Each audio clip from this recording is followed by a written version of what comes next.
তো এখানে কি বলছে, বলছে হচ্ছে 3 সদস্যের একটি বিতর্ক দলের সদস্যদের গড় বয়স আছে 24 বছর এবং প্রশ্নের মধ্যে বলা আছে যদি কোনো সদস্যের বয়সে যদি 21-এর নিচে না হয়, অর্থাৎ প্রত্যেকের বয়স 21 অথবা 21-এর থেকে বড় হবে, হ্যাঁ, না হয় তাদের কোনো একজনের বয়স সর্বোচ্চ কত হতে পারবে। কোনো একজনের বয়স সর্বোচ্চ কত হতে পারবে, ধরলাম যার বয়স হচ্ছে সর্বোচ্চ হবে তার বয়স ধরলাম হচ্ছে আমাদের এক্স, ঠিক আছে। আর বাকি যে দুইজন আছে, আমরা যদি একজনের বয়স সর্বোচ্চ করতে চাই, বাকি যে দুজন থাকবে তার বয়স আমাদের হচ্ছে তোমার 21-এর উপরে ধরলে কি এই বয়সটা সর্বোচ্চ হবে? ধরো যে আমরা একজনের বয়স সর্বোচ্চ বানাবো, ধরো 3 জন মানুষ আছে একটা দলে, ওই দলের একজনের বয়স আমি সর্বোচ্চ বানাবো, কিন্তু আমাদের লিমিটেশন কি বলো? লিমিটেশন হচ্ছে যেহেতু 3 সদস্যের ওই 3 জনের বয়সের গড় দেয়া আছে 24, তাহলে আমার টোটাল বয়স হচ্ছে এইটা না, 3 4 হচ্ছে কত তোমার 12, 6 আর 1 7, 72। মানে তাদের 3 জনের বয়সের সমষ্টি হচ্ছে 72 বছর। এখন যদি আমরা একজনের বয়স সর্বোচ্চ নিতে চাই, যেখানে হচ্ছে কোনো একজনের বয়সেই কিন্তু তোমার কত হবে না, 21-এর নিচে হবে না, তাহলে আমরা একজনের বয়সকে এক্স ধরলাম, এটাকে সর্বোচ্চ বানাবো, আর বাকি দুইজনের বয়স যদি আমরা 21 বছর রাখি, তাহলে টোটাল কত বছর হচ্ছে দেখো, এখানে হচ্ছে দুইটার গুণফল হচ্ছে কত 42 যোগ হচ্ছে এক্স, এটাই তো হওয়ার কথা, তাই না? ওরা বলেই দিয়েছে যে যদি আমরা সর্বোচ্চ একজনের বয়স বের করতে চাই তাহলে 21-এর নিচে কারো বয়স রাখা যাবে না। আমি যদি এখানে 22 ধরি কোনো একজনের বয়স, তাহলে তো ওই যে যাকে সর্বোচ্চ বয়স দিতে চাচ্ছি তার ওইখান থেকে তো মনে করো তোমার 1 বছর কমে যাচ্ছে। তো এই জন্য আমরা 21 ধরলাম দুইজনের বয়স, আর একজনের বয়স আমরা বের করব সেটা সর্বোচ্চ কত, এখানে ক্যালকুলেশন করলেই কিন্তু পাওয়া যাবে, তাই না? অর্থাৎ এক্স ইকুয়াল টু হচ্ছে 72 মাইনাস 42। তো এক্স এর মান কত আসছে এখানে 30 বছর, নাকি? একদম সহজ অঙ্ক। তো এই 10 নাম্বার টাইপে সবগুলো অঙ্ক প্রায় এই রকমই, হ্যাঁ, কিন্তু ভাষাগুলো একটু ভিন্ন আছে, হ্যাঁ। তো এখান থেকে পরের যদি অঙ্কটা দেখো, যে এখানে বলছে কি যে 3 জন লোকের, কয়জন? 3 জন, 3 জন লোকের ওজনের গড় আছে 53 কেজি, এদের কারো ওজন 21 কেজির কম নয়, এদের একজনের সর্বোচ্চ ওজন কত হবে? ওই একই অঙ্ক কিন্তু, ঠিক আছে। তোমার ধরো যে ওইখানে 3 জন ব্যক্তির কথা বলা ছিল, কিন্তু ওটা একটা দলের কথা বলা ছিল, আর এইখানে দলটি না উল্লেখ করে এই ডাটাগুলো পরিবর্তন করে দিয়েছে, হ্যাঁ। তো আমরা যদি একবারে এটা চিন্তা করি যে আমাদের এখানে 3 জন ব্যক্তি আছে, প্রত্যেকের বয়সের গড় হচ্ছে তোমার 53, তো এইখান থেকে যদি হচ্ছে তোমার সর্বনিম্ন আমরা 51 করে 2 জনকে বিয়োগ করে দেই, বাদ বাকি যে সংখ্যাটা থাকবে সেটাই তো হচ্ছে আমার কত বলো, সেটাই হচ্ছে তোমার ওই যে সর্বোচ্চ যে মানটা থাকবে সেই মানটা। বুঝতে পারছো আরিফ? একই অঙ্ক, জাস্ট ভাষাটা আলাদা। 11 নাম্বার টাইপের অঙ্ক, তোমার ধরো যে খুবই সহজ, আমরা এর থেকে কঠিন অঙ্কও করে এসেছি। তো অঙ্কটা যদি একটু পড়ি দেখো, এক্স ওয়াই এর মানের গড় 9, এক্স ওয়াই এর মানের গড় হচ্ছে 9 এবং জেড এর মান যদি আমাদের 12 হয়, তাহলে এক্স ওয়াই জেড এর মানের গড় কত, অর্থাৎ 3টি সংখ্যার গড়, হ্যাঁ, নির্ণয় করতে বলছে। ধরো যে আমাদের এই অঙ্কগুলো হয় কি, এক্স এর একটা মান থাকে, ওয়াই এর একটা মান থাকে, জেড এর একটা মান থাকে। তো এই ক্ষেত্রে আমরা কি করি, X plus Y plus Z এটাকে 3 দ্বারা ভাগ করলেই কিন্তু আমরা ফলাফলটা পেয়ে যাই। তো এইখানে এক্স এর মান এবং ওয়াই এর মান আলাদা আলাদা করে না দিয়ে এরা সরাসরি হচ্ছে কি করছে, এক্স এবং ওয়াই এর যোগফলটা এখানে দিয়ে দিচ্ছে, তাই না? তো এক্স এবং ওয়াই এর যেহেতু যোগফলটা আছে, তার সঙ্গে জেড এর মানটা কিন্তু এখানে যোগ করে 3 দিয়ে ভাগ করে দিলেই আমরা ফলাফলটা পেয়ে যাব, তাই না? ধরো যে এই দুটোর মান আছে কত আমাদের 9 যোগ হচ্ছে তোমার 12 ভাগ হচ্ছে 3, তাহলে কত আসবে তোমার হচ্ছে, এইখানে যে 2 জন আছে এই মানটা আছে গড়, আর এইখানে একজন যে আছে সেই মানটা কিন্তু হচ্ছে তোমার একজনের বয়স। তাহলে কি এটা সরাসরি এইভাবে দিলে হচ্ছে? এইখানে যেহেতু গড় দেয়া আছে আর এটা তো একজনের বয়স, তাহলে গড় থেকে 2 জনের সমষ্টিটা বের করে নেওয়া যায় না? আমরা তো 3টি সংখ্যা এবং ওই সংখ্যা মানে তিনটি সংখ্যার যোগফল এবং ওই সংখ্যাগুলো দ্বারা হচ্ছে ভাগ করি, তাই না? তো এখানে তো গড় দেয়া আছে, সরাসরি তো এই মানটা বসিয়ে দেওয়া যাবে না।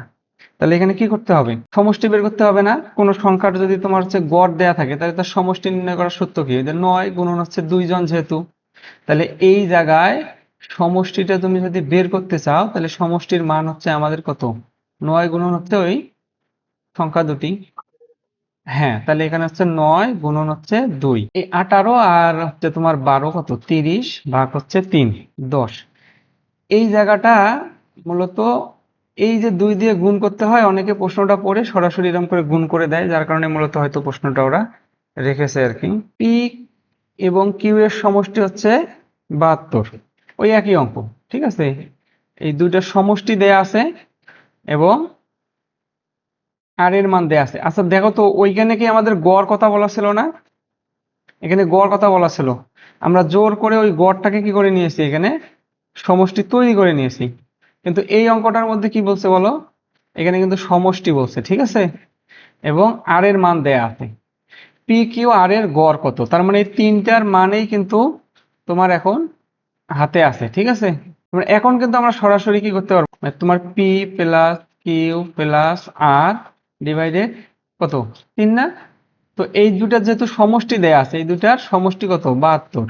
তাহলে আমাদের কত, 72 যোগ হচ্ছে 42 ভাগ হচ্ছে 3, ঠিক আছে? আরে আচ্ছা, আমাদের গড় মানে কি বলেন তো? গড় মানে হচ্ছে, ধরেন যে আমাদের যদি n সংখ্যক সংখ্যা থাকে, a plus B plus C plus D, এখানে 4টি সংখ্যা আছে। এই 4টি সংখ্যার মানকে যদি আমরা 4 দ্বারা ভাগ করি তাহলে কি আমরা গড় পাই না বলেন তো? 4টি সংখ্যা আছে, 4 দিয়ে যদি ভাগ করি তাহলে আমরা হচ্ছে গড় পাই। যদি এখানে ই পর্যন্ত থাকতো, অর্থাৎ 5টি সংখ্যা থাকতো, তাহলে এখানে 5 দিয়ে হচ্ছে ভাগ করলে আমরা গড় পাই।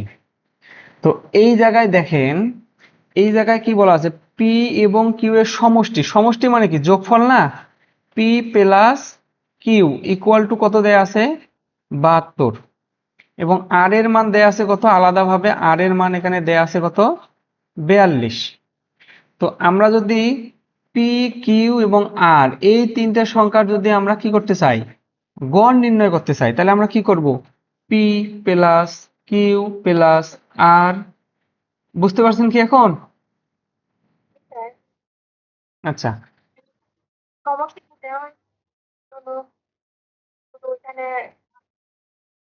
হ্যাঁ হ্যাঁ হ্যাঁ, এইটাই কিন্তু আমি দেখেন এখানে সমষ্টিতে দাগ দিয়ে রাখছি, কারণ পূর্বের প্রশ্নটাতে এখানে কিন্তু সমষ্টি না দিয়ে কিন্তু গড় দেয়া ছিল, এবং আরিফ কিন্তু ওটা বলতে ভুল করেছে, হ্যাঁ। তখন কিন্তু আমি আবার এই যে এইখানে এই যে 2 গুণ দিয়েছিলাম, কারণ এক্স ওয়াই জেড, এখানে সরাসরি তো এই 9কে আমরা বসাতে পারতেছি না, কারণ জেড হচ্ছে একটা ভ্যালু। তো এইখানে জেড হচ্ছে একটা সংখ্যার মান, আর এইখানে 9 হচ্ছে কত, এক্স ওয়াই এর গড়। গড় এবং মান দুটো তো আলাদা জিনিস, এই জন্য আমরা কিন্তু এখানে ওই দুটা সংখ্যার গড়, হ্যাঁ সমষ্টি, এখানে সমষ্টিটা আমরা বের করে নিয়েছি, ঠিক আছে? কিন্তু এই প্রশ্নটার মধ্যে ওরা সমষ্টি দিয়েই দিয়ে দিছে। তো এটাই বলতে চাচ্ছি যে এইটা আসলে কি, মানে তাড়াহুড়া করে অনেকে ভুল করে ফেলে, তো এই জন্য জাস্ট 2 ধরনের প্রশ্নই আসে, হ্যাঁ। তো একটু প্রশ্নটা পড়লেই বুঝতে পারবেন। এই অঙ্কটা হয়তো একটু ভিন্ন হবে, কিন্তু ওই 11 নাম্বার টাইপের মধ্যে আছে। লক্ষ্য করেন, ক, খ ও গ এর গড় বয়স হচ্ছে 40 বছর, ঠিক আছে? ক, খ ও গ এর গড় বয়স হচ্ছে 40 বছর, এবং এখানে ক এবং গ এর বয়স একত্রে 85 বছর দিয়ে রাখছি। তাহলে খ এর বয়স কত? একটা জিনিস খেয়াল করেন, একত্রে মানে তো সমষ্টি, তাই না?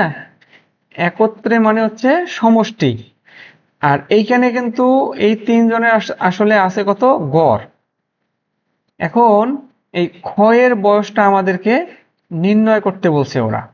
তো আমরা তো গড় থেকে সমষ্টি বিয়োগ করতে পারবো না, পারবো? এই যে গড় বিয়োগ হচ্ছে সমষ্টি, এমনটি করা যাবে কি? এমনটি করলে তো আমাদের ভুল হয়ে যাবে, তাই না? আমাদের সমষ্টি থেকে সমষ্টি বিয়োগ করতে পারবো, অথবা গড় থেকে গড় বিয়োগ করতে পারবো। যেটা আসলে আমরা এই যে অনুপাত সমানুপাতের মধ্যে কিন্তু রাশির যে বিষয়টা, ওইটা কিন্তু আমরা জেনেছিলাম। তো এখন যেহেতু এখানে 3টি বিষয় আছে, তিনজনের মান দেয়া আছে, তাহলে আমরা যদি সমষ্টি বের করতে যাই তাহলে আমাদের এখানে কত, 80-র সঙ্গে 3 গুণ করলেই তো আমরা হচ্ছে এই ক খ গ এই তিনজনের সমষ্টি পেয়ে যাচ্ছি। তো এই তিনজনের সমষ্টি থেকে যদি ক এবং গ এর যে সমষ্টিটা দেয়া আছে এখানে সেটা যদি বিয়োগ করে দেই, তাহলে ক এবং গ বিয়োগ করে দিলে থাকে কি, খ থাকে না? এই যে খ এর মানটা আমাদের এখান থেকে বের হয়ে আসবে। বোঝা গেছে কি? 3×4 = 12 আর এখানে হচ্ছে 85, তাই না? তো এখানে বিয়োগ করলে কত হবে, 5 3 খ। তিনটি সংখ্যার গড় এত, দুটি সংখ্যা এত, এত হলে তৃতীয় সংখ্যা কত? একই অঙ্ক না? একই অঙ্ক। এখানে তিনটি সংখ্যা মানে 24 গুণন 3 মাইনাস হচ্ছে কত, যেহেতু এই দুটি সংখ্যার সমষ্টি একত্রে না দিয়ে আলাদা করে দিয়েছে, তাহলে 21 যোগ হচ্ছে 23, তাই না? তাহলে তৃতীয় সংখ্যাটি পাওয়া যাবে না এখান থেকে? এইখানে হচ্ছে সমষ্টি তিনটি সংখ্যার, আর দুটি সংখ্যা পৃথকভাবে এখানে দেয়া আছে, তাহলে এই তিনটি সংখ্যা থেকে দুটি সংখ্যা বিয়োগ করলে ওই যে তৃতীয় সংখ্যার মানটা এখানে বিয়োগফল আকারে আমরা পাবো। ঠিক আছে, এটার উত্তর হবে হচ্ছে 28। আচ্ছা, এই অঙ্কটা ওই একই টাইপের, কিন্তু এখানে শূন্য দিয়ে মনে করেন যে একটু চিন্তা করতে বলতেছে ওনারা আর কি। হ্যাঁ, দেখেন তিনটি সংখ্যার গড় হচ্ছে 7, সংখ্যা হচ্ছে তিনটি, গড় হচ্ছে 7। যদি দুইটি সংখ্যা শূন্য হয়, দুইটি সংখ্যা শূন্য হয়, তাহলে তৃতীয় সংখ্যাটি কত? ওই একই অঙ্ক, জাস্ট এখানে শূন্য বলে দিছে, এই জন্য হয়তো অনেকে চিন্তা করবে। ঠিক আছে না? যেহেতু দুইটি সংখ্যার কথা বলছে, এখানে কত, শূন্য, তো শূন্য শূন্য যোগ করলে তো শূন্যই হয়। তাহলে আসলে এই গড় এবং সংখ্যা তিনটির গুণফলই হচ্ছে আপনার ওই তৃতীয় সংখ্যাটি। কি তো লেখছে, হ্যাঁ, টাইপিং মিস্টেক। আচ্ছা, এই অঙ্কটা একটু পড়েন। ওই 11 নম্বর টাইপের ক, খ ও গ এর মাসিক গড় বেতন 500 টাকা। কয়জনের? 1 2 3, এই তিনজনের মাসিক গড় বেতন হচ্ছে 500 টাকা। খ, গ ও ঘ এর মাসিক গড় বেতন, এটাও গড় বেতন 450 টাকা। এইখানেও কিন্তু কয়জন? এইখানেও হচ্ছে তিনজন। ক এর বেতন 540 টাকা হলে ঘ এর বেতন কত? দেখেন, ঘ এর বেতনটা আমাদেরকে নির্ণয় করতে বলছে। তো এখানে কিছু হচ্ছে গড় দেয়া আছে, আবার কিছু আছে ভ্যালু দেয়া আছে, মানে মান দেয়া আছে সরাসরি। ঠিক আছে, তা আমরা জাস্ট এটা লিখলেই সমাধান হয়ে যাবে। ক, খ, গ, তাহলে এখানে তিনজন আছে, তিনজন, এই তিনজনের গড় হচ্ছে 500 টাকা করে। তাহলে এই তিনজনের আমরা সমষ্টিটা পেয়ে গেলাম এখানে। ঠিক আছে, এখন লক্ষ্য করেন যে আপনার এইখানে যেহেতু আমাদের এই যে ক এর একটা মান দেয়া আছে, ঠিক আছে, ক এর একটা মান দেয়া আছে, আর এইখানে খ এবং গটা কমন আছে, এইখানেও খ এবং গ আছে, এইখানেও খ এবং কি আছে, গ আছে।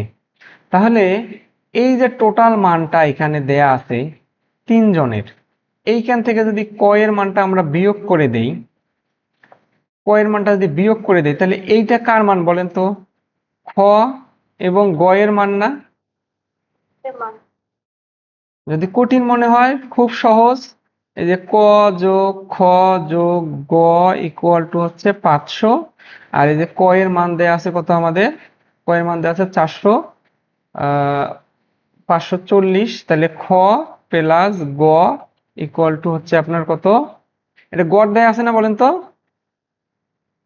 এখানে যে গড় দেয়া আছে, তাহলে গড় দিলে তো আমরা এইরকম করে যোগ করতে পারবো না, পারবো কি? এই যে এরকম সমষ্টি বের করতে হবে না? গুণন হচ্ছে কত, 3, যখনই যোগ করব তখন তার এই গড় সরাসরি এখানে বসাতে পারবো না। এই যে এখানে যেমন 3 দিয়ে গুণ করে দিয়েছি, তাহলে এই তিনটার সমষ্টিও হবে গড়ের সাথে ওই 3 গুণ।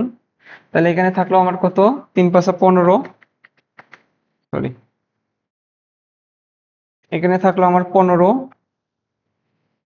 আর কটা এদিকে আসলে নেগেটিভ হবে, তাহলে হচ্ছে 500। 40। এই জিনিসটাই কিন্তু এখানে লিখছি আর কি।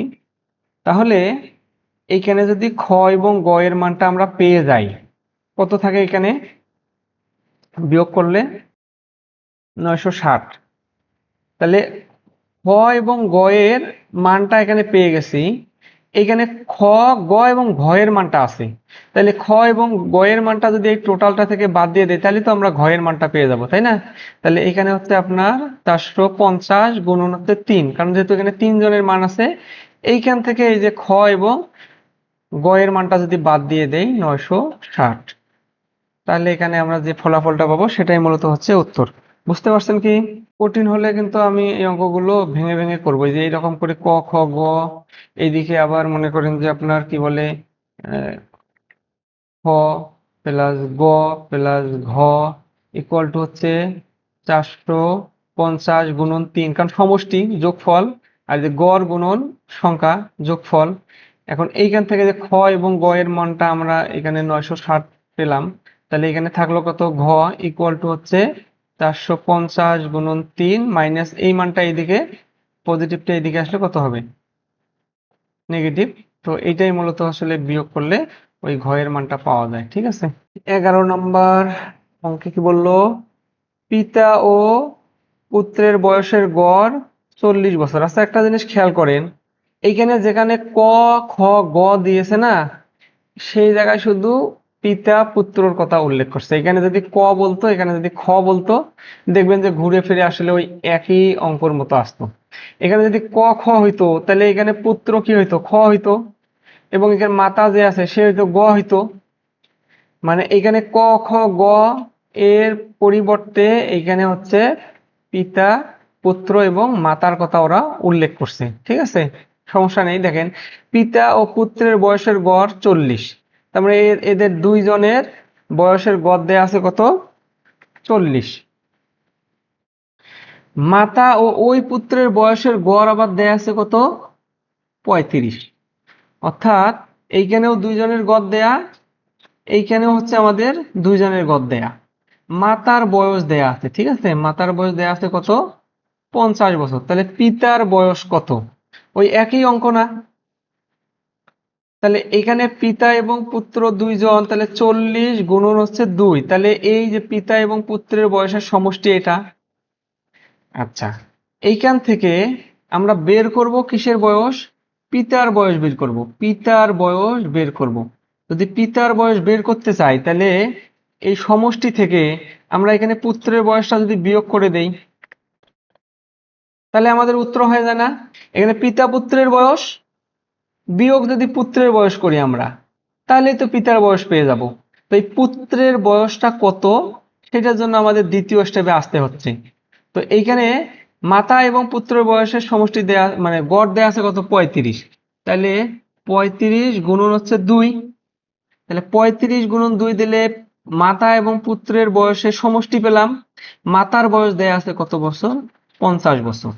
তাহলে এইখানে যদি আমরা পুত্র এবং মাতার বয়স থেকে মাতার বয়স বিয়োগ করে দিই, তাহলে এইটাই কি আমাদের পুত্রের বয়স না? তাহলে এই জিনিসটা এখানে আমরা সরাসরি যদি বসিয়ে দেই, বিয়োগ হচ্ছে কত, 35 গুণ 70 মাইনাস হচ্ছে কত, 50। আমি কিন্তু বোঝার জন্য জিনিসটা আলাদা করলাম, এক জায়গায়ও লেখা যায়। ঠিক আছে, এখানে হচ্ছে 40 গুণ কত, 80, 70 থেকে 50 বিয়োগ করলে হয় কত, 20। তাহলে এখানে হচ্ছে কত আমাদের, 60 বছর। এখন কালাম ও 4 পুত্রের বয়সের গড় দেয়া আছে কত, গড় হচ্ছে 20 বছর। অর্থাৎ কালাম এবং 4 পুত্র মোট হচ্ছে কতজন, 5 জন। 5 জনের গড় দেয়া আছে 20 বছর। ওকে, কালামের স্ত্রী ও ওই 4 পুত্রের বয়সের গড়, মানে কালামের স্ত্রী এবং ওই 4 পুত্র, মানে এখানেও 5 জন, কিন্তু এখানে কমন কি, এইখানে যে পুত্র এইখানে ঠিক ওই একই পুত্র। তার মানে আমাদের বয়সটা কিন্তু দুই জায়গায় একই থাকবে। বয়সের গড় দেয়া আছে কত বছর, 17 বছর। তাহলে এই যে 5 জন এখানে পাওয়া গেছে, হ্যাঁ, এইখানেও 5 জন, এইখানেও গড় আছে, এইখানেও গড় আছে, তার মানে এইখানে সমষ্টি পাওয়া যায়, এখানেও সমষ্টি পাওয়া যায়। এখন কালামের বয়স যদি 40 বছর হয় তাহলে স্ত্রীর বয়স কত? তাহলে দেখেন এই যে কালামের বয়সের মানটা এখানে দেয়া আছে, তাহলে আমরা কি করব, এই সমষ্টিটা বের করব। তো এই সমষ্টি মানে 5 জন, তাহলে এখানে হচ্ছে 5 গুণন হচ্ছে কত, 20। তাহলে এই যে এইখানে 5 জনের সমষ্টি পেয়ে গেলাম। এইখান থেকে যদি কালামের বয়সটা বিয়োগ করে দেই তাহলে এখানে কিসের বয়স থাকলো, এটা পুত্রের বয়স না, 4 পুত্রের বয়স না, এখানে এখানে হচ্ছে আপনার 4 জন পুত্রের বয়স। তাহলে এই যে 4 জন পুত্রের বয়স এখানে আছে, এখন কালামের স্ত্রীর বয়সটা আমাদের প্রশ্নের মধ্যে চেয়েছে। তো কালামের স্ত্রীর বয়স তো এই যে ওই 4 পুত্রের সাথে গড় একটা বয়স দেয়া আছে এখানে, তাহলে এখানে টোটাল আছে 5 জন গুণন হচ্ছে ওদের বয়সের গড়। তাহলে এই সবার সমষ্টি হচ্ছে এত, আর এই সমষ্টি থেকে যদি এই যে 4 জন পুত্রের বয়সটা বিয়োগ করে দেই তাহলে কি হয়, তাহলে হচ্ছে কালামের স্ত্রীর বয়স পাওয়া যায় না। 5 বেশি কত, 100, 100 থেকে যদি 40 বিয়োগ করে দেন কত হয়, 60। তাহলে এখানে হচ্ছে কত, ওই 60 ক্যালকুলেশন করেন, 5 7 35, 5 আর 3 8, 60 5 2, তাই না, 25 বছর। রহিম এবং করিমের বয়সের গড় এত, রহিম এবং হামজার বয়সের গড় এত। এইখানে 2 জন পাবলিক, এইখানে হচ্ছে 2 জন, এই 2 জনের গড় দেয়া আছে, এই 2 জনের গড় দেয়া আছে। হামজার বয়স 11 বছর হলে করিমের বয়স কত, একই অঙ্ক, এটা আর সমাধান করলাম না। এটার উত্তর হবে 41, আপনারা করবেন। আচ্ছা, এই যে এখন হচ্ছে মোটামুটি একটু বোঝার মতো অঙ্ক আসছে, ঠিক আছে। তো এই অঙ্কগুলো না অনেকে খুব কঠিন এবং জটিল ভাবে সমাধান করে, তো আমরা একটু এটা সহজভাবে সমাধান করব। তিনটি ক্রমিক সংখ্যার গুণফল, তিনটি ক্রমিক সংখ্যার গুণফল তাদের যোগফলের 5 গুণ। সংখ্যা তিনটির গড় কত, সংখ্যা তিনটির গড় মান কত, গড়টা হচ্ছে কত। এখন এই অঙ্কগুলোতে হয় কি, মনে করেন যারা একটু বুঝে, হ্যাঁ,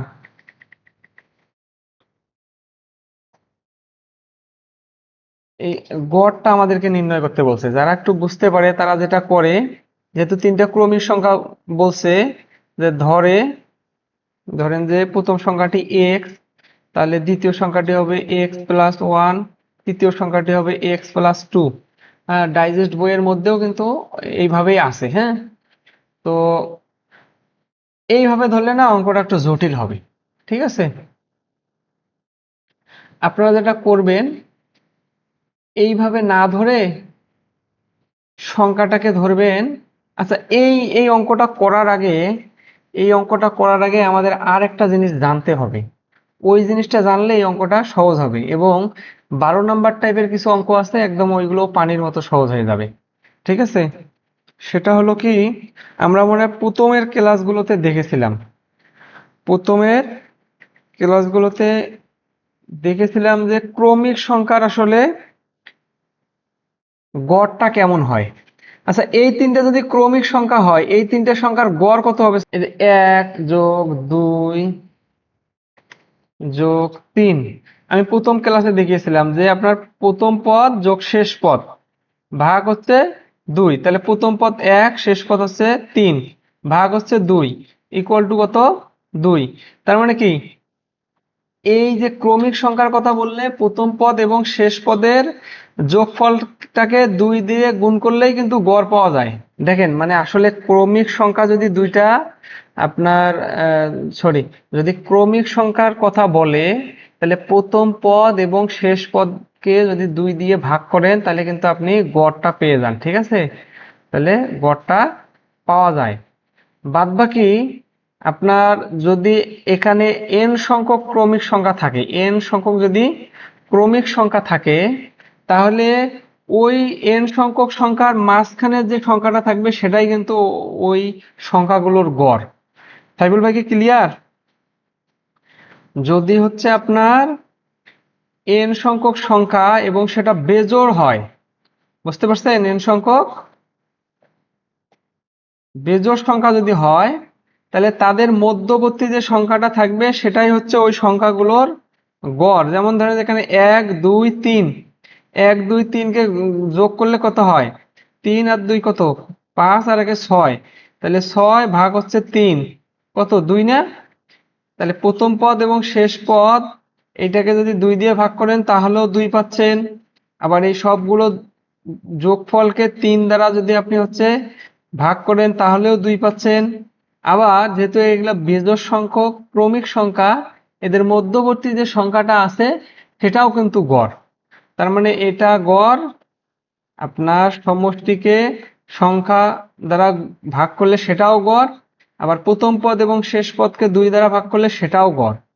তো এইটুকু জায়গা যদি জানা থাকে যে n সংখ্যক বিজোড় ক্রমিক মানে n সংখ্যক ক্রমিক সংখ্যা, হ্যাঁ, মধ্যবর্তী যে সংখ্যাটা থাকে সেই সংখ্যাটাই হয় ওই সংখ্যার গড়, তাহলে যদি এটা আমাদের জানা থাকে তাহলে এই অঙ্কটা খুবই সহজ। ঠিক আছে? তো অনেকে হচ্ছে এক্স, এরপর হচ্ছে X plus one, X plus two, এইরকম করে ক্রমিক সংখ্যাগুলো ধরতে থাকে। এক সময় এক্স প্লাস, হ্যাঁ, এক্স প্লাস দেখা যায় যে আপনার আর মানে একদম শেষের সংখ্যাটিকে এইরকম করে অনেকেই বিবেচনা করে। এরকম করে বিবেচনা করলে অঙ্কটা একটু কঠিন হবে। ঠিক আছে? তো এই জিনিসটাকে একটু সহজ করার জন্য আমরা যেটা করব, আমরা ওই সংখ্যাটাকে, যদি আমাদের এখানে 3টি সংখ্যার কথা বলে তাহলে ওইখান থেকে মাঝখানের সংখ্যাটাকে আমরা ধরলাম এক্স। ঠিক আছে?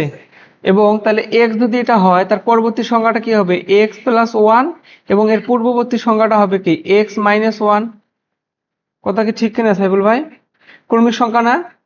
এক্স এর মান 1 বৃদ্ধি পেলে এক্স হয়, তার সঙ্গে 1 যোগ করলে হচ্ছে এক্স প্লাস এক্স হয়। তাহলে তো এই তিনটেই তো হচ্ছে আমাদের ক্রমিক সংখ্যা। তাহলে এই তিনটে যদি আমাদের ক্রমিক সংখ্যা হয় তাহলে এটার গড় কত বলেন তো? এটার গড় তো হলো এই যে এক্স। তাহলে এই এক্স এর মান যদি আমরা বের করতে পারি, এই এক্স এর মানটা বের করতে পারলেই তো আমাদের অঙ্কটা শেষ, তাই না?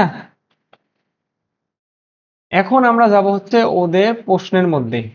ওদের প্রশ্নের মধ্যে আমাদেরকে যেহেতু সংখ্যা তিনটির গড় নির্ণয় করতে বলছে, আমরা এক্স এর মানটা বের করতে পারলে আমাদের অঙ্ক শেষ। এখন মানে প্রশ্ন মতে কি আছে? তিনটি ক্রমিক সংখ্যার গুণফল, হ্যাঁ, তাদের হচ্ছে যোগফলের 5 গুণ। তাহলে গুণফল যদি আপনি করেন এখানে কি আসতেছে বলেন তো? শর্ত মতে, শর্ত মতে এক্স মাইনাস ওয়ান গুণন হচ্ছে আপনার, গুণন হচ্ছে আপনার এক্স, গুণন হচ্ছে আপনার এক্স প্লাস ওয়ান, ইকুয়াল হচ্ছে কি যোগফলের 5 গুণ। তাহলে যোগফল বলতে কি বলেন? এক্স মাইনাস ওয়ান যোগ হচ্ছে এক্স প্লাস হচ্ছে এক্স প্লাস ওয়ান। এই যে আপনার যোগফল, সেই যোগফলের কত গুণ? 5 গুণ। আমাদের যেহেতু এখানে জায়গা ধরলো না, এটাকে একটু সরিয়ে নেই। ঠিক আছে? এবং আমরা হচ্ছে প্রশ্নটাকে একটু উপরে উঠিয়ে দিই। কয় গুণ বলছে এখানে? গুণন হচ্ছে আমার 5। ঠিক আছে? তো এখানে এই 5টাকেও একটা এক্স এর মতো দেখা যাচ্ছে, হচ্ছে 5। এইটা আমাদের হচ্ছে শর্ত মতে এখানে কিন্তু বলা আছে, এই যে তিনটি ক্রমিক সংখ্যার গুণফল, এই যে তিনটি ক্রমিক সংখ্যার গুণফল এই দেখি তাদের যোগফলের 5 গুণ, এই যে যোগফল তার সাথে হচ্ছে 5 গুণ। তো এখন যদি এই ক্যালকুলেশনটা করেন, করার পরে আমরা অপশন চেকের মাধ্যমে খুব সহজে অঙ্কটা করে ফেলবো। ঠিক আছে? লক্ষ্য করেন, তাহলে এইখানে আমাদের কি হয় বলেন তো? এইগুলো যেহেতু গুণ অবস্থায় আছে, তাহলে এই যে x minus one X plus one, তার মানে এ মাইনাস বি আর এ প্লাস বি মানে হচ্ছে আপনার এক্স স্কোয়ার মাইনাস ওয়াই স্কোয়ারের সূত্র, অথবা আপনারা গুণ করে দিতে পারেন সরাসরি। ঠিক আছে? তার সাথে এক্স গুণন আছে। আর এইদিকে কি থাকতেছে সাইফুল ভাই? দেখেন, যেহেতু এগুলো সবগুলো যোগ অবস্থায় আছে, যোগ থাকার কারণে কিন্তু আমরা এই ব্র্যাকেটটা কিন্তু না দিলেও চলতো, যেহেতু সবগুলো কি আছে? যোগ অবস্থায় আছে এখানে। অর্থাৎ এখানে হচ্ছে আপনার ওয়ান, এখানে হচ্ছে প্লাস, এখানে হচ্ছে আমার সেকেন্ড ব্র্যাকেট। দেখেন এই মাইনাস ওয়ান এর মাইনাস ওয়ান,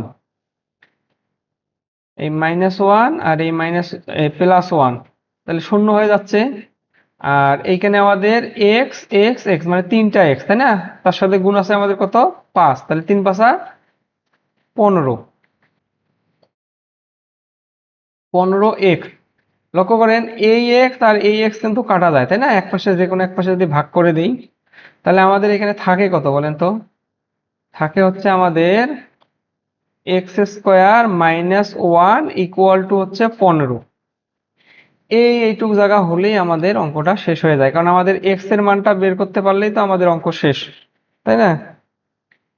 এখন লক্ষ্য করেন সাইবুল ভাই, এই যে এক্স এর মান যেহেতু আমাদের গড়, তাহলে এই গড় মানটা যদি আমি বের করতে পারি, সেই গড় মানটা কিন্তু আমাদের প্রশ্নের মধ্যে কিন্তু চেয়েছে। তার মানে অপশনে যে মানগুলো দেয়া আছে সেগুলো কিন্তু সব গড়ের মানেই দেয়া আছে। অর্থাৎ এই যে এক্স এর মানটা যে আছে, এখানে কোন মানের জন্য এই দিকের সমীকরণটা কি হয়, মানে আপনার দুই পাশের মান একই হয়। লক্ষ্য করেন তো, এই এখানে যদি আমি 5 বসিয়ে দেই, তাহলে এখানে কত হয়? 5 5 হচ্ছে কত? 25। তাহলে এখানে হয় 25 মাইনাস হচ্ছে 1, তাহলে হয় কত? এখানে 24 হয় না? একটু উপরে নেই অঙ্কটা। তাহলে এখানে হচ্ছে কত? 24।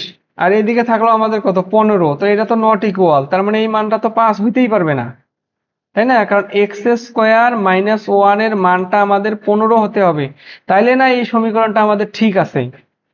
তো সেক্ষেত্রে আমরা যদি এখানে 6 দেই, তাহলে 6 6 36 বিয়োগ হচ্ছে 1, তাহলে আমাদের কত আসে? 35। কিন্তু আমাদের লাগে কত? 15। তার মানে এটাও হচ্ছে না।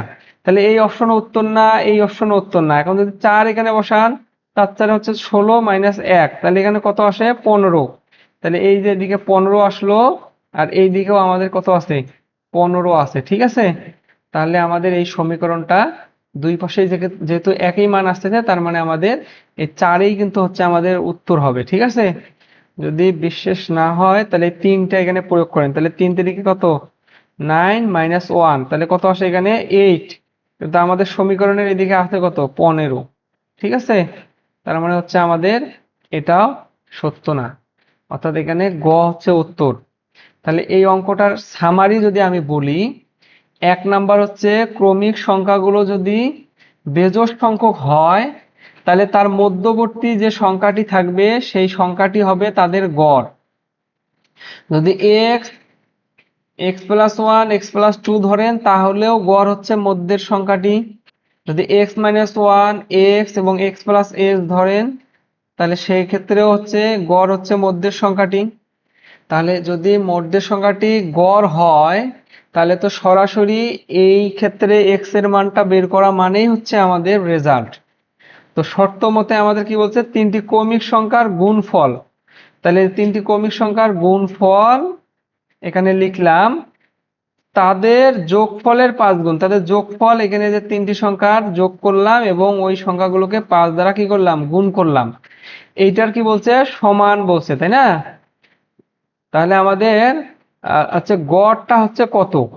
তাহলে এক্স এর মানটা হচ্ছে আমাদের 4 হলে যেহেতু সমীকরণটা আমাদের সমান হয়, হ্যাঁ, তাহলে সেক্ষেত্রে আমাদের সেই 4ই হচ্ছে এখানে উত্তর। অঙ্কটা আমি একটু জটিল ভাবে বুঝালাম, বারবার দেখবেন, যদি না বুঝতে পারেন বারবার দেখবেন, দেখবেন যে খুব ইজি হবে। এবং আমাদের এই 12 নাম্বার টাইপের অঙ্কটা আসলে এই একটু আগে যেটা বললাম সেইটারই টাইপ, হ্যাঁ, কিন্তু ওইখানে প্রশ্নের কথাগুলো একটু ভিন্ন আছে, যার কারণে আমরা ওইটারও কিছু অঙ্ক করব। তাহলে আপনার 47 নাম্বার অঙ্কটা যদি একটু পড়ি আমরা, 11 নাম্বার টাইপ। এখানে বলছে 3টি পূর্ণ সংখ্যার গড় এত। কি বলছে? 3টি পূর্ণ সংখ্যার গড় 150, ক্ষুদ্র সংখ্যা দুটির গড় 120। তাহলে বৃহত্তম সংখ্যা কত? এটা একদম সহজ। কি বলছে? যে 3টি সংখ্যার গড় দেওয়া আছে 150, ক্ষুদ্রতম সংখ্যা দুটির গড় হচ্ছে 120, বিয়োগ হচ্ছে কত? তোমার দুইটি সংখ্যা। ক্ষুদ্রতম কয়টি সংখ্যা? দুইটি সংখ্যা 120। তাহলে ক্ষুদ্রতম সংখ্যা যদি বাদ দিয়ে দেই মোট 3টি সংখ্যা থেকে, তাহলে তো যে বৃহত্তম সংখ্যাটি পেয়ে যাব, ঠিক আছে? এটা সহজ। এখন এই 12 নাম্বার অঙ্কটা একটু বোঝার মতো। তো এইখানে টিউটর ডাইজেস্ট বই যেটি আছে, ওই বইটার মধ্যে একটা শর্টকাট একটা সূত্র ব্যবহার করছে ওরা, কিন্তু সূত্রটা কিভাবে আসছে এইটা ওইখানে বলা নেই। তো আমরা হচ্ছে অঙ্কটা একটু বুঝবো, অঙ্কটা বুঝলেই এই ধরনের যে কোনো অঙ্ক আমরা খুব সহজেই করতে পারবো, এবং ওই শর্টকাট সূত্রটা আমরা অঙ্কটা বুঝলেই পেয়ে যাবো আর কি। ঠিক আছে, কি বলছে দেখেন, পরপর 10টি, এখানে প্রশ্ন করব আপনাকে, পরপর 10টি সংখ্যার প্রথম 5টির যোগফল দেয়া আছে, তাহলে শেষ 5টির যোগফল কত? প্রথম 5টির কি দেয়া আছে? যোগফল দেয়া আছে, শেষ 5টির যোগফল কত? এখন এইখান থেকে প্রথম 5টি পরপর যেহেতু বলছে, তার মানে ক্রমিক সংখ্যা, তাই না? আরে তুমি কি শুনতেছো? নেটওয়ার্ক পায় তোমার এখানে? দেখো, এই অঙ্কটা কিন্তু খুবই ইম্পর্টেন্ট। তোমার হচ্ছে পরপর যেহেতু বলছে, তার মানে ক্রমিক সংখ্যা, ঠিক আছে, ক্রমিক সংখ্যা। তো এখন পরপর যে 10টি সংখ্যার প্রথম 5টির যোগফল দেয়া আছে, তাহলে ওই প্রথম 5টির গড় কত? আরে 560 ভাগ হচ্ছে 5 না, এটা গড় না আরিফ? একটু ইন্টারেক্ট করো, প্রশ্নটা বোঝার খুব সহজেই বুঝতে পারবা। যদি এটা গড় হয় আর সংখ্যাগুলো যেহেতু পরপর হবে, তাহলে এটাকে ভাগ করে দাও তো, কত হয়? 5 একে 5, 5 একে 5, 5 দেখুন 10, 112, তাই না? তাহলে এই প্রথম 5টি কি বেজোড় না? প্রথম 5টি যখন বললাম, তখন কি বেজোড় ক্রমিক 5টি সংখ্যা হইল না? এই একটু আগে যে অঙ্কটার কথা বলতেছিলাম, খেয়াল করো, এখানে কিন্তু 3টি ছিল, তো ওই 3টার মাঝখানেরটা গড় না? তাহলে এইখানে যদি আমাদের আহ প্রথম 5টির কথা আমরা বিবেচনা করি, 5টি, তাহলে ওই 5টির মাঝখানের সংখ্যা এটা গড়। তাহলে এর পরের সংখ্যা কত? 13। তারপরের সংখ্যা কত? 14। আর এর পূর্বের সংখ্যাটা কত? এটা তো মাঝখানের সংখ্যা, 5টি সংখ্যা লাগবে। এর পূর্বেরটা হচ্ছে 11, তার পূর্বেরটা হচ্ছে 10। আর একটু বুঝতে পারছো? যেহেতু আমাদের প্রশ্নের মধ্যে বলা আছে এই প্রথম এই 5টি সংখ্যার যোগফল হচ্ছে এই যে এত, তাহলে এই 5টি সংখ্যা থেকে গড়টা বের করতে পারি আমরা। গড় গড় হচ্ছে আমার 112। তাহলে এইটা গড় হলে তার পূর্বের দুটি সংখ্যা পেয়ে গেলাম, তার পরের দুটি সংখ্যাও পেয়ে গেলাম। সহজ কথা। যদি এতটুকু বুঝে থাকো, তাহলে এই পরবর্তী 5টি সংখ্যার যোগফল যদি নির্ণয় করতে চাও, তাহলে তো সহজভাবে তুমি কি করতে পারো বলো তো? এই 14-র পরের সংখ্যা কত হয়? 115 হয় না? তারপরের সংখ্যা কত হয়? 116। তারপরের সংখ্যা কত? 117।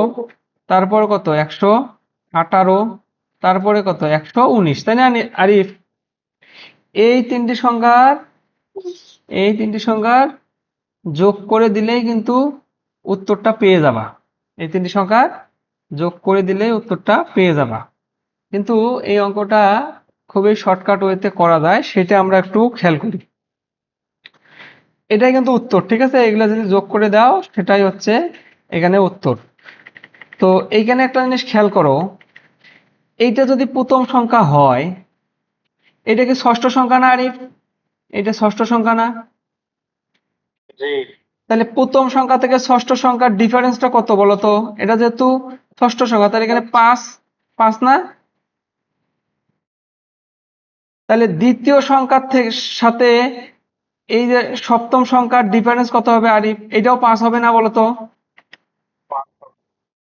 তাহলে এই তৃতীয় সংখ্যার থেকে সাথে অষ্টম সংখ্যার ডিফারেন্সও তো 5 হবে, কি বলো? প্রত্যেকটার সাথে 5 হবে কিনা এটা বলো।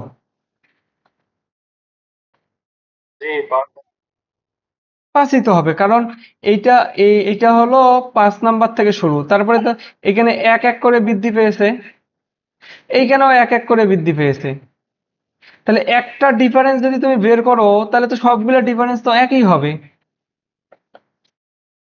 তাহলে তাহলে তোমার হচ্ছে এই সংখ্যাগুলোর সাথে এই সংখ্যাগুলোর ডিফারেন্স হচ্ছে প্রত্যেকটাই হচ্ছে 5 5 করে। তো যেহেতু এখানে আমাদের কয়টি সংখ্যা বলতো? শেষ 5টির যোগফল চেয়েছে, তাহলে প্রথম 5টির যোগফলের সঙ্গে এই 5 5 25 যদি যোগ করে দাও তাহলে শেষ 5টির যোগফল পাবা কিনা আরিফ বলতো? কথা বুঝতে পারছো?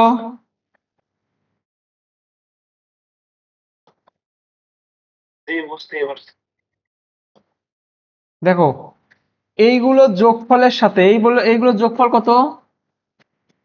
560। এই 560 এর সাথে এইটার ডিফারেন্স হচ্ছে 5, এইটার ডিফারেন্স 5, এটার 5, এটার 5, এটার 5। তো এই সবগুলো তো অলরেডি আমি যোগ করেই ফেলছি, ও প্রশ্নের মধ্যেই দেয়া আছে অলরেডি, এই যে এখানে। আর এই 25 যদি এখানে যোগ করে দেই, এটাই তো উত্তর, তাই না আরিফ? তো এই জিনিসটাকে এখন এখানে 5টা আছে, 5 5 25 করলা। তো এইটাকে যদি আমরা আরো একটু সংক্ষেপে করি, তাহলে আমাদের এইখানে এইখানে কি স্কোয়ার করলে হচ্ছে না আরিফ? 5 5 25, 5-এর উপর স্কোয়ার করলে হচ্ছে না? তাহলে এই জায়গায় আমরা এইভাবে লিখতে পারি না? বুঝতে পারছো বিষয়টা?